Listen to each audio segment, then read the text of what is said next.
فرش التراب يضمني. نبی اکرم صلی اللہ علیہ وسلم نے ایک مرتبہ 3 دفعہ قسم کھائی، واللہ لا یؤمنو، واللہ لا یؤمنو، واللہ لا یؤمنو. خدا کی قسم وہ شخص مومن نہیں، خدا کی قسم وہ شخص مومن نہیں، خدا کی قسم وہ شخص مومن نہیں.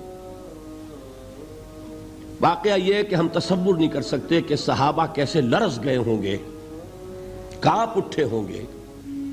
کون وہ بدبخت ہے، کون وہ شقی ہے جس کے بارے میں اللہ کے رسول 3 دفعہ قسم کھا کر فرما رہے ہیں کہ وہ صاحب ایمان نہیں. قیل من یا رسول اللہ، کسی نے ڈرتے ڈرتے پوچھا ہوگا اے اللہ کے رسول کس کے بارے میں ارشاد فرما رہے ہیں؟ اب جواب سنیے، الذی لا یامن جارہ بوائقہ، وہ شخص کے جس کی ایذا رسانی کی وجہ سے، جس کی بدخلقی کی وجہ سے اس کا پڑوسی امن میں نہیں ہے. یہ کوئی گناہ کبیرہ ہے؟ آپ کی فہرست میں تو گناہ ہی نہیں، کبیرہ کیا سوال، صغیرہ بھی نہیں. زیادہ آپ یہ کہیں گے کہ ذرا بد اخلاقی ہے، کج خلقی ہے، بس اچھا کردار کا معاملہ نہیں ہے، یہ کہیں گے. گناہ کی فہرست میں نہیں آئے گی بات. کبیرہ بہت بڑی شے ہے، لیکن اس پر اللہ کے رسول نے 3 دفعہ قسم کھائی. ایمان نہیں ہے، ہرگز نہیں ہے، خدا کی قسم نہیں. اب بتائیے ایمان اور عمل علیحدہ ہو جائیں گے کیا؟ یہ ہے مسئلہ جو امام بخاری کے سر پہ ہے. اور سنیے، فرمایا حضرت انس ابن مالک نے، یہ روایت جو میں نے آپ کو ابھی سنائی ہے یہ کوئی ایسی ویسی روایت نہیں ہے، متفق علیہ ہے، بخاری اور مسلم دونوں میں موجود. اس سے اونچا درجہ روایت کا ہے ہی نہیں. راوی کون؟ ابو ہریرہ رضی اللہ تعالی. ان کی والدہ لے کر حاضر ہو گئیں، یہ بچہ حضور آپ کی خدمت میں رہے گا، آپ کی خدمت کرے گا، آپ کے پاس رہے گا. ٹھیک ہے.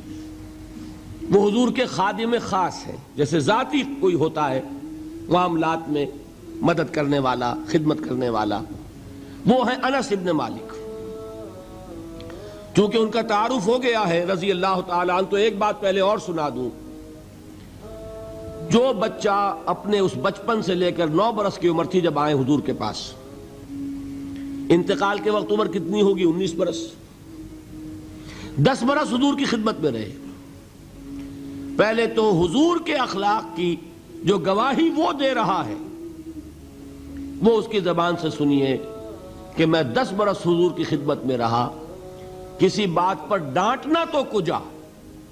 حضور نے کبھی مجھ سے یہ بھی نہیں فرمایا کہ اے انس تم نے وہ کام کیوں نہیں کیا. یہ ہے ایک آقا کی حیثیت سے محمد الرسول اللہ صلی اللہ علیہ وسلم کا اخلاق. اگر نہیں کیا خود کر لیا، کوئی ڈانٹ ڈپٹ نہیں. حالانکہ بچے ہیں، بچوں کو ویسے بھی ڈانٹ ڈپٹ دیا جاتا ہے، لیکن نہیں. اب ان صحابی کی ایک گواہی سنیے. قلما خطبنا رسول اللہ صلی اللہ علیہ وسلم الا قال، فرماتے ہیں کہ شاذ ہی کبھی ایسا ہوا ہوگا کہ حضور نے کبھی خطبہ ارشاد فرمایا ہو اور اس میں یہ الفاظ نہ ہو. الفاظ سمجھ رہے؟ جب بھی خطبہ دیتے تھے آپ یہ الفاظ ضرور فرماتے تھے. شاذ کبھی رہ جائے تو رہ جائے. قلما خطبنا رسول اللہ صلی اللہ علیہ وسلم الا قال، کیا فرمایا؟ لا ایمان لمن لا امانت لہ ولا دین لمن لا عہد لہ. جس شخص میں امانت داری نہیں اس کا کوئی ایمان نہیں، جس میں ایفاء عہد نہیں اس کا کوئی دین نہیں. بنا پھرتا ہو وہ دیندار، بنا پھرتا ہو وہ صاحب ایمان اور امتی حضور کا. امانت داری نہیں تو ایمان نہیں، ایفاء عہد نہیں تو دین. کس کا فرمان ہے؟ کسی آج کے زمانے کے مفتی کی بات نہ سمجھ لیجئے گا کہ جس کو آسانی سے آپ چاہیں تو رد کر دیں. یہ محمد الرسول اللہ صلی اللہ علیہ وسلم کا فرمان ہے. اور سنیے، پھر ایک متفق علیہ روایت بخاری اور مسلم کی، راوی پھر کون ہے؟ ابو ہریرہ رضی اللہ تعالیٰ عنہ فرماتے حضور نے ارشاد فرمایا لا یزنی الزانی حین یزنی وہو مومن ولا یسرق السارق حین یسرق وہو مومن ولا یشرب الخمر حین یشرب وہو مومن۔ کوئی زانی حالت ایمان میں زنا نہیں کرتا۔ کیسے ممکن ہے؟ ایمان ہو اور زنا ہو جائے، پھر وہ ایمان دھیلے کا ہوا؟ کیا قدر و قیمت اس ایمان کی؟ وہ تو اٹھا کر پھینک دینے کی چیز ہے۔ ایمان اور اخلاق پہ اثر انداز نہ ہو، ایمان اور کردار کو نہ بدلے، ایمان اور عمل کو نہ بدلے تو کس مرض کی دوا؟ پھینکو اٹھا کر۔ نہیں ممکن کہ ایمان ہو اور زنا ہو، نہیں ممکن کہ ایمان ہو اور چوری ہو۔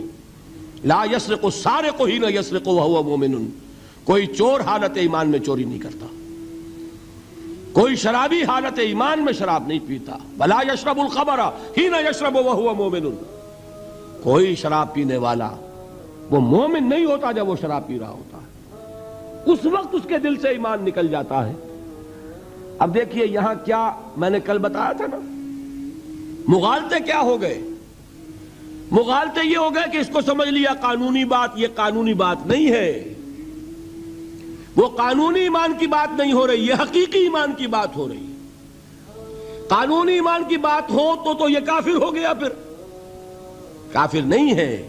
قانونی ایمان کا دار و مدار قول پر ہے، یہ وہ حقیقی ایمان ہے، قلبی یقین والا ایمان، اس کے بارے میں فرمایا جا رہا ہے۔ وہ دل سے نکل جاتا ہے تو گناہ ہو سکتا ہے۔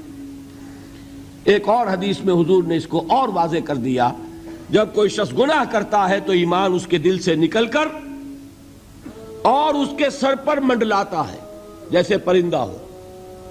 اگر توبہ کرتا ہے تو واپس لوٹ آتا ہے، توبہ نہیں کرتا تو رخصت ہو جاتا ہے۔ هي الحلقات تحفظني بآيات من القرآن، هي الحلقات تملأني بحب المصطفى العدنان، هي الحلقات تحفظني